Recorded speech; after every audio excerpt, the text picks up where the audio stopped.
எப்போதும் செய்கிறத விட வெண்டைக்காய் இருந்ததுன்னா இந்த மாதிரி டிஃப்ரெண்ட்டாக செஞ்சு பாருங்கள், ரொம்பவே சூப்பராக இருக்கும். இது வந்து நான், ரொட்டி, சப்பாத்தி இதுக்கெலாம் நல்லாவே டேஸ்ட்டாக இருக்கும். ஒரு கடாயில் கடலெண்ணெய் விட்டுக்கோங்க. அதுக்கப்புறமா வெண்டைக்காய் வந்து நீளமாக கட் பண்ணி எடுத்து நல்லா வதக்கி தனியாக எடுத்துக்கோங்க.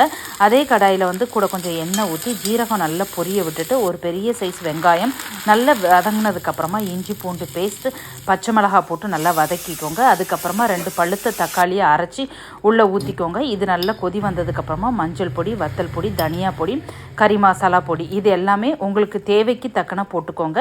உப்பு போட்டு நல்லா வதக்குனதுக்கப்புறமா கொஞ்சமாக தண்ணி விட்டு நல்லா வேக விடுங்க. இது நல்லா வெந்ததுக்கப்புறமா நம்ம வதக்கி வச்ச வெண்டைக்காவை உள்ளே போட்டு இது நல்லா கொதி வந்ததுக்கப்புறமா நல்லா மசாலாலாம் சேர்ந்து இது கூட வெந்ததுக்கப்புறமா மல்லி இலை தூவி இறக்குனீங்க அப்படின்னா சூப்பரான பஞ்சாபி பிந்தி மசாலா சூப்பராக ரெடி ஆகிடும். ட்ரை பண்ணி பாருங்கள், ரொம்பவே நல்லாயிருக்கும். பிடிச்சிருந்தா சப்ஸ்கிரைப் பண்ணிக்கோங்க.